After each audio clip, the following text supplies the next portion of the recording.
Buenas noches, bienvenidos a todos. Estamos listos para un lanzamiento más de la editorial Rosalba, nuestra colección de narrativa que se engalana hoy con una obra de Esteban Bedoya, El Rincón del Chihuahua, una novela preciosa. Para hablar de ello, estamos aquí con el doctor Carlos Mariscal de Gante. Carlos, bienvenido, muchas gracias. Muy bien, buenas noches, muchas gracias. Y también, por supuesto, con el autor, don Esteban Bedoya. Esteban, bienvenido. Hola, buenas noches y por supuesto muy feliz de compartir este momento con ustedes, ¿no? Gracias, Esteban. Muchas gracias por confiar a Editorial Rosalba esta última obra tuya. Hace rato que queríamos tener un autor de tus quilates dentro de nuestro catálogo y bueno, nos damos este gran gusto con El Rincón del Chihuahua, una novela que a mí me encantó, tiene mucho humor, tiene sobre todo este trabajo, cuidado de fondo y forma a los que nos tenés acostumbrados, a tus lectores. Y bueno, pero para nosotros, para Rosalba, es un orgullo, un honor poder editar un libro tuyo, Esteban.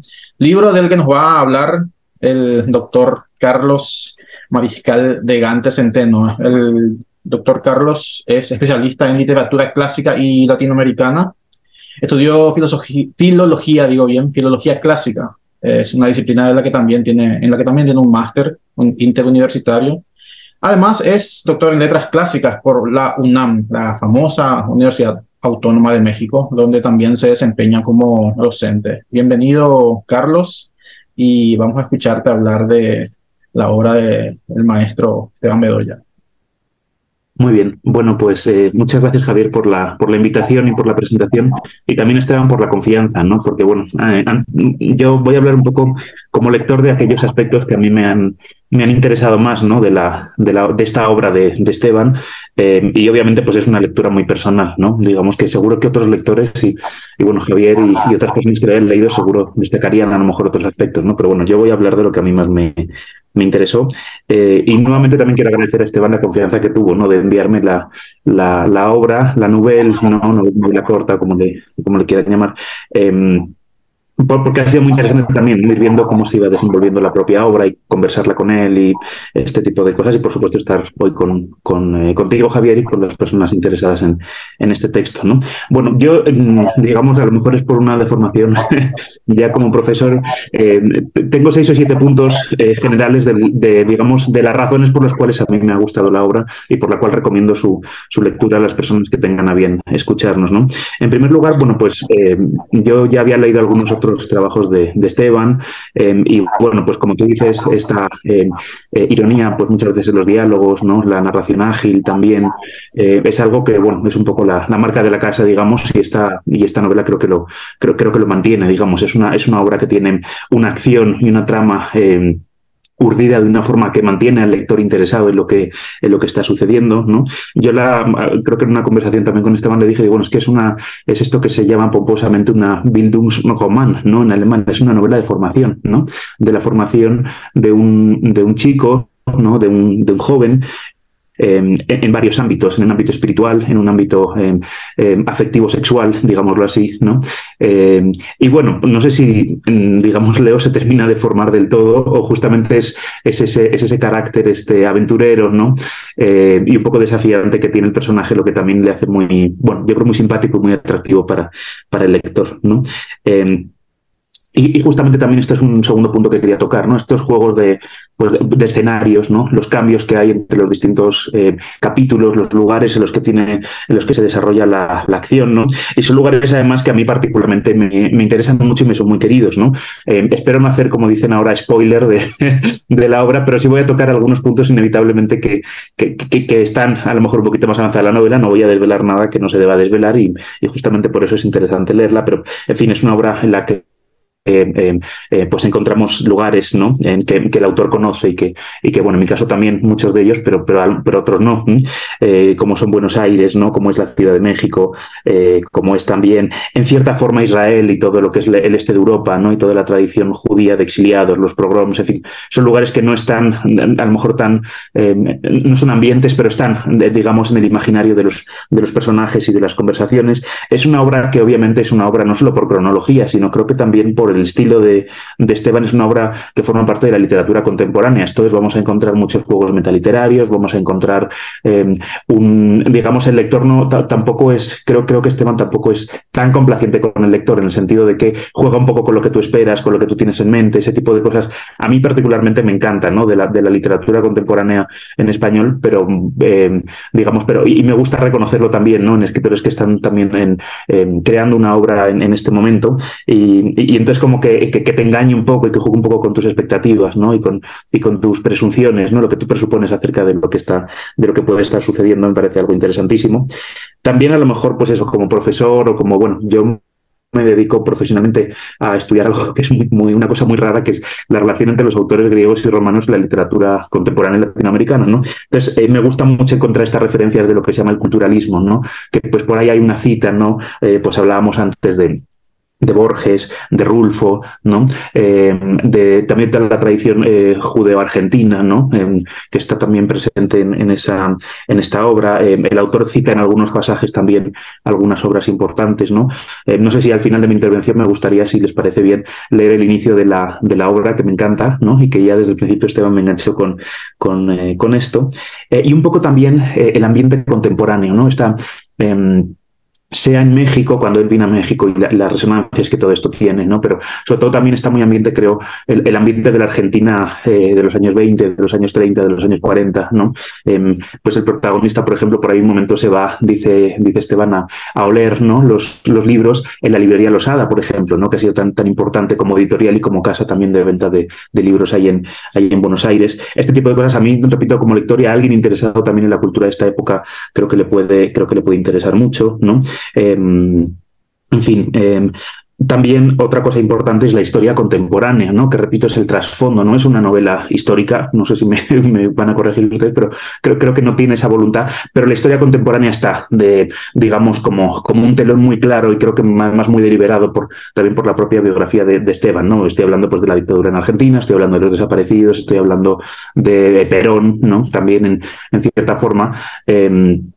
Estoy hablando también de cuestiones como el antisemitismo, ¿no? Estoy hablando, en fin, de todo este tipo de elementos que han configurado, ¿no? La cultura fundamentalmente argentina, ¿no? Creo que es importante, pero también en México hay una parte, pero en fin, me parece que esto es muy propio de lo que ha quedado, digamos, como grandes temas de la historia contemporánea. Y bueno, un par de asuntos más que me gustaría también mencionar aquí, es que creo que tiene algo de autobiográfico, ¿no? A lo mejor Esteban luego nos cuenta un poco pues de sus años en Buenos Aires, ¿no? De lo que él recuerda, a lo mejor no porque él viviera en los años 20, sino por justamente esta cultura argentina que ha quedado, ¿no? Como uno de los momentos estelares. Se habla hasta de la época dorada, ¿no? De la cultura argentina. Entonces, pues por ahí, cuando habla de la Avenida Corrientes, ¿no? Pues todos los que hemos pasado por ahí en algún momento y que somos lectores, pues recordamos con mucho cariño esas calles, ¿no? de la ciudad, y tiene hasta un ambiente que se palpa, ¿no? También por la gran escritura de Esteban, te mete rápidamente en esos ambientes, ¿no? Pues por ahí con un adjetivo o con una simple calle ya te evocan muchas cosas, ¿no? A los que somos así muy de esta cultura libresca. Y bueno, y por último también un tema que de hecho pues él ha tocado en algunas otras obras, ¿no? Como esta historia sobre Benedicto, ¿no? Del Apocalipsis según Benedicto, que creo que, y esto también me parece interesante, ¿no?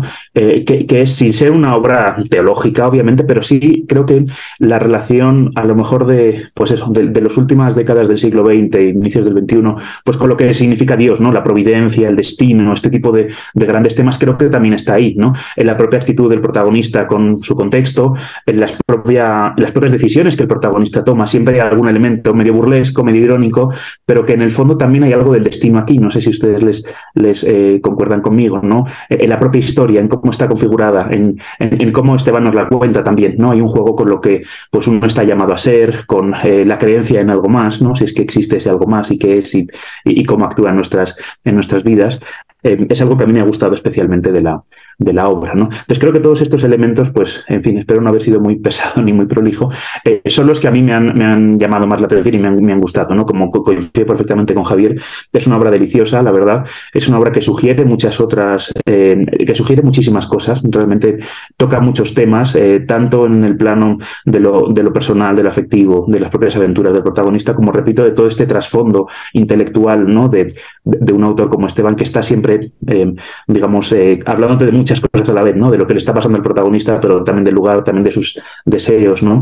En el caso de México, por ejemplo, que es de donde yo le hablo, donde yo conocí, de hecho, físicamente a Esteban, México también tiene un papel muy importante en esta obra, ¿no? Como un poco el lugar del deseo, ¿no? Un poco de las aventuras, del futuro, en fin, tiene muchísimas evocaciones. Entonces, bueno, esto es lo que, digamos, yo podría decir de lo que más me ha interesado, lo que más me ha gustado de la obra. Y si me permiten, para terminar mi intervención, también para, digamos, enganchar a nuestros espectadores, si me permiten leer las primeras líneas de la obra, no sé si a Esteban le parece bien también. Claro, por supuesto. Muy bien. Quizás la poesía nos permita entender a los soñadores que llegaron en buques de ultramar, aportando el color y sonidos de las 4 razas y el yodo y la sal de los 7 mares. Tal vez así se pueda comprender la parodia y el dominio de la cultura reflejadas en la actividad intelectual del Buenos Aires de principios del XX, cuando un ilustrador conocedor de las lenguas clásicas, del misticismo y la religión, bien pudo ganarse la vida tocando el violín en sus calles de halo mórbido y de fervorosa inclinación al vicio, donde se juntaban en tragedias y amoríos los recién llegados y los de tierra adentro, quienes, como dijera Olivari, observaban desde la negra barrera del otro lado de la villa, donde el horizonte se fundía con la nada, con salitre en la mejilla resecada y una miel despavorida en la mirada. Muchas gracias. Magnífico, muchísimas gracias. Muchas gracias. Brillante intervención. Realmente el rótulo de nouvelle es como engañoso, ¿no? Viene a ser una novela por la extensión, pero suceden muchas cosas. Hay una trama rica, una trama vigorosa, donde Esteban también muestra este cosmopolitismo que tiene, ¿no? Por su carácter andariego. Y bueno, vamos a escucharlo entonces ahora al autor Esteban Bedoya. Lo conocemos todos, es arquitecto, es diplomático, por supuesto, escritor, autor de obras como el Apocalipsis según Benedicto, que está citando el doctor, La fosa de los osos. Recuerdo también El coleccionista de orejas, Las ensaladas de la señorita Giselle, de la traviesa señorita Giselle, Aguante Arzamendia, y bueno, entre otros libros de narrativa. Bienvenido, Esteban, y queremos que nos cuentes sobre El Rincón del Chihuahua, maestro. Bueno, muchas gracias a los dos, tanto Carlos como Javier, brillantes como de costumbre, así que un placer para mí escucharlos. Bueno, en este libro yo cuento mucho de mi vida en Buenos Aires. No son situaciones que me hayan ocurrido a mí, pero yo sí fui un observador, ¿verdad? De ese tiempo. Y, por ejemplo, el personaje principal es un niño judío, pero coquetea, digamos, con un sector católico del catolicismo, ¿no es cierto? Convive con niños católicos de la alta burguesía, por llamarlo de alguna forma, viniendo él del barrio del Once. Y yo, en mi infancia, recuerdo, pues yo fui monaguillo, entonces estoy contando muchas vivencias que coloco en el personaje, pero que en realidad me ocurrieron a mí. Y recuerdo el barrio de Once como un barrio básicamente de judíos, ¿verdad? Y cosas que ha cambiado. Hoy en día muchos de esos pobladores de la década del 50, 60, 70 se han mudado a Palermo o a Barrio Norte, a otros lugares de la ciudad, y ese barrio tiene más latinoamericanos, incluso coreanos. Los negocios ya son una mezcla de todo un poco. Ha perdido, creo yo, el perfil que tuvo en décadas anteriores, que es el que yo describo básicamente en el libro, ¿no es cierto? Es como un rescate de mi parte, con una especie de nostalgia, si bien yo no vivía ahí, pero es mi imaginación que hacía ver el barrio en esa forma. Y como una especie de gueto, digamos, ¿no es cierto? Una cosa distinta, y posiblemente por ser niño nunca me había metido por ahí, si bien es una parte muy viva de esa capital, ¿no es cierto? No es un gueto, en realidad eso es simplemente una ocurrencia no de mi parte, sino que escritores judíos se han referido así en relación al 11, ¿verdad?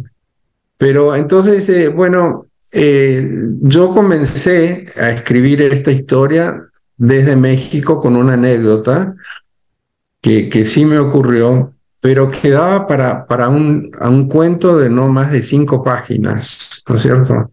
Y entonces, después, claro, como escritores nos vamos dando cuenta de hay cosas que contar y no nos alcanza con eso que estamos elaborando. Entonces, ahí viene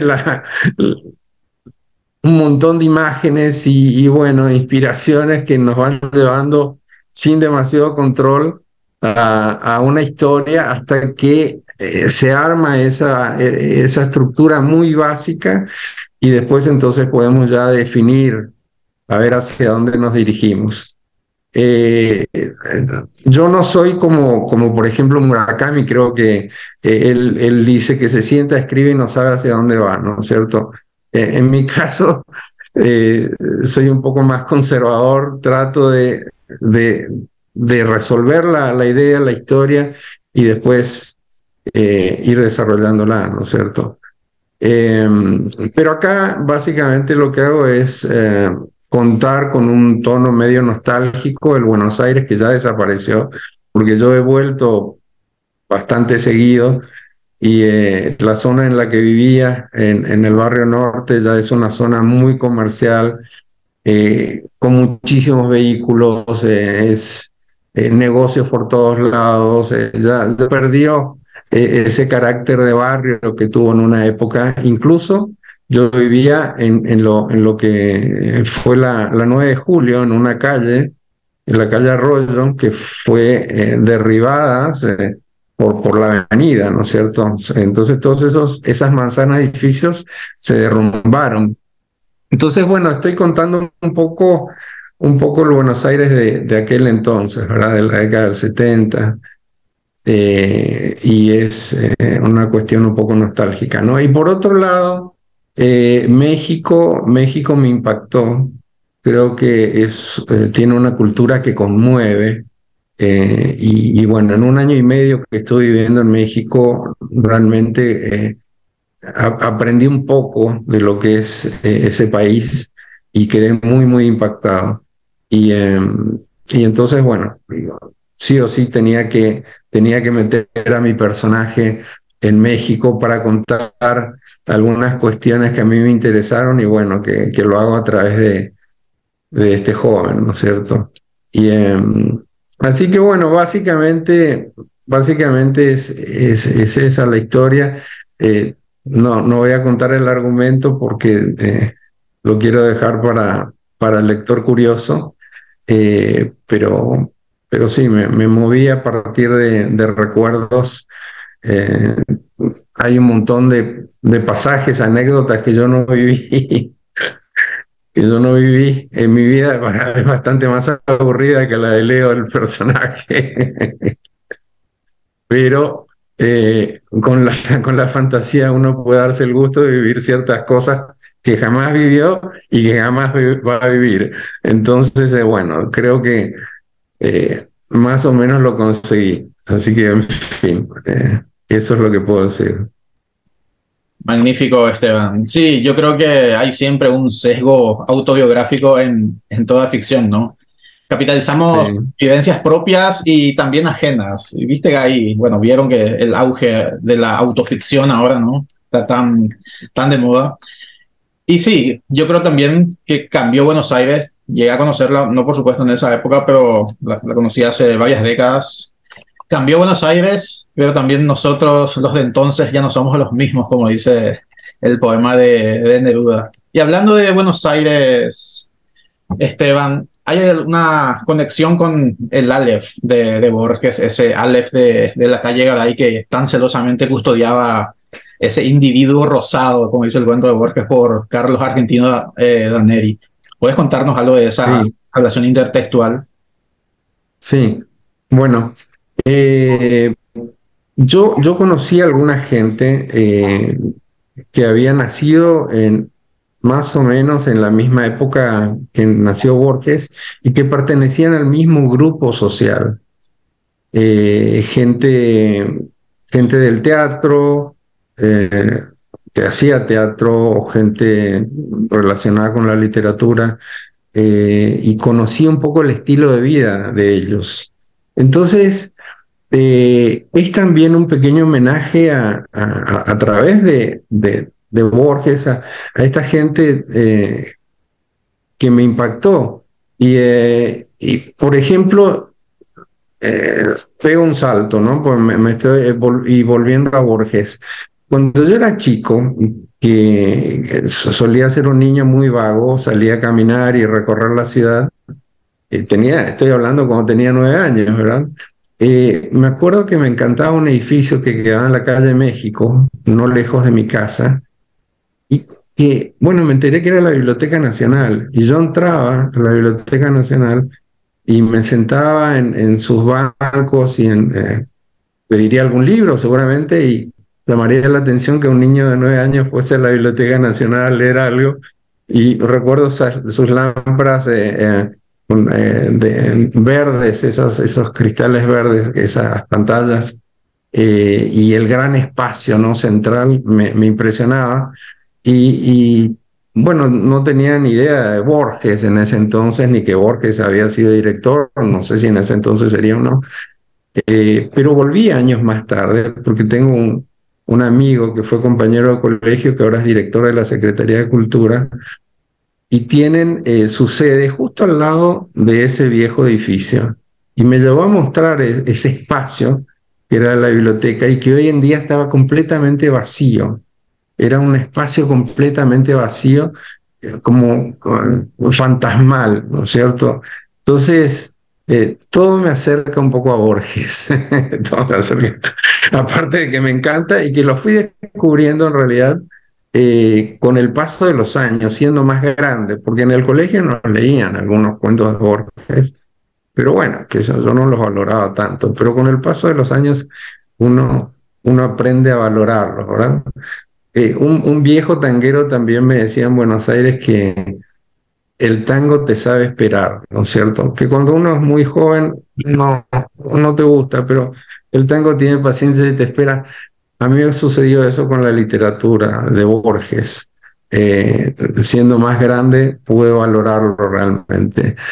Y entonces por eso coloco algunos pasajes o algunas menciones. Y justamente cuando estuve en Querétaro visitando la Secretaría de Cultura, que ahora tiene un museo, el director del museo me llevó a hacer un recorrido y me dijo, hay un pasaje en el Aleph de Borges que menciona el atardecer en Querétaro, y bueno, yo estaba releyendo el libro, entonces fue una casualidad fantástica. Y dije, no, esto tiene que estar en este libro en el que estoy trabajando, ¿no es cierto? Entonces así se van dando muchas cosas. Y un poco Borges viene por ese lado, ¿no? Y el tema también es que, por un lado, a mí me gusta la literatura en la cual me comprometo socialmente. Tiene que haber, tal vez no en este libro, pero en otros sí, hay una crítica social y uno trata de comunicar su forma de pensar y sus ideales. Y Borges es un personaje al que me parece que no le interesaba demasiado eso, ¿no es cierto? Él estaba en la suya y en la política no le interesaba, ¿no es cierto? Y el qué dirán tampoco, ¿verdad? Distinto a, qué sé yo, Vargas Llosa, él hablaba del compromiso social, digamos, ¿verdad? A través de la escritura, creo que inspirado en Sartre, pero Borges es lo opuesto a él, ¿no es cierto? Entonces, hay una sensación de amor-odio, ¿no es cierto?, hacia Borges, ¿no? Amor por las maravillas que escribe y un poco de odio, entre comillas, por su falta de compromiso social, ¿verdad? Es como que vivía muy en su mundo. Pero para los lectores, bueno, le agradecemos que haya vivido en su mundo, ¿no? Y que lo haya sabido contar. Sí. Sí, realmente debemos tanto a Borges, queremos tanto a Borges. A mí me recordó, no sé si Carlos estarás de acuerdo conmigo, Sí. algunos pasajes, el sabor de la picaresca, es una suerte de novela picaresca moderna, ¿no? Sí. Pasajes como los de Lazarillo de Tormes, novelas como El Buscón, ese ingenio, esa picardía, ese humor, ¿no? Esta novela Sí, tiene sí, elementos. sí, totalmente, ¿no? También es que es una mezcla bueno, digamos que el género está claro, ¿no? Pero él también recurre a otros géneros, justamente, ¿no? Esta novela de formación que hablábamos antes, que justamente tiene un pasaje en el que el protagonista realmente es un pícaro de joven y sigue siendo un pícaro, por lo menos hasta bien entrada la novela, ¿no? Digo pícaro en el sentido de, bueno, pues lo que ya hemos leído, ¿no? Para no destripar tampoco mucho del argumento, en efecto, ¿no?